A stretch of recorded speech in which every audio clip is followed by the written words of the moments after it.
Il y a les menaces de tunnels terroristes ou d'infiltration donc au nord ainsi que les tirs de missiles. Et puis au sud, à Gaza, il y a toujours cette menace des tunnels du Hamas dont on a reparlé ces derniers jours avec le fameux rapport du contrôleur d'État. La menace serait toujours présente. Mathias Inbar s'est rendu justement à cette frontière sud aujourd'hui aux côtés des soldats qui combattent précisément ces tunnels. Reportage. Être prêt à affronter le danger et non le survoler. Comme ici, les yeux rivés vers les positions du Hamas à quelques centaines de mètres de la bande de Gaza. Liran Khajbi était lieutenant-colonel d'une unité terrestre pendant l'opération Bordure Protectrice en 2014. Et pour lui, pas de doute, ces hommes n'étaient pas assez préparés à la menace des tunnels. Nous ne connaissions qu'une partie des tunnels. On ne peut pas savoir combien de galeries ont été creusées. Certaines sont logistiques, d'autres terroristes. On ne sait jamais dans quelle maison cette galerie prend fin dans Gaza. À l'intérieur, tu ne vois rien, c'est étroit.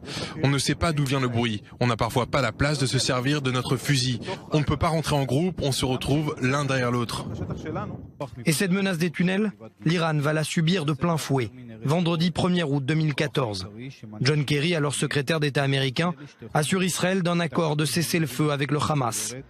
Un accord que les terroristes palestiniens ne vont pas respecter. 2 soldats sont tués, un 3e, Hadar Goldin, est kidnappé et emmené dans un tunnel.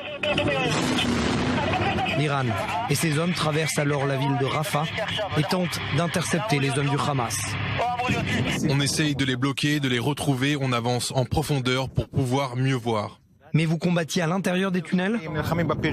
On combattait, on luttait dans les galeries, dans les tunnels, les uns à l'est, les autres à l'ouest, ça tirait dans tous les sens. C'était dur. Le protocole Hannibal a alors été déclenché. On essayait de retrouver les terroristes qui avaient kidnappé Hadar, mais nous n'avons pas réussi. Vous étiez en première ligne ? Je l'étais.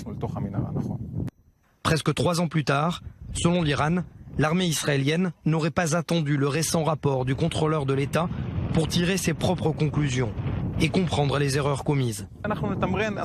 Même si tu avances sur 10 km, tu ne verras pas d'ennemis. Tu es alors en confiance. Et puis, soudain, 4 km derrière toi, des terroristes vont sortir des tunnels, vont te viser avec un missile anti-tank et vont disparaître sous la terre. L'Iran est catégorique.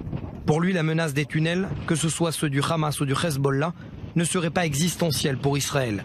Elle serait avant tout tactique, davantage une arme psychologique aux mains des terroristes.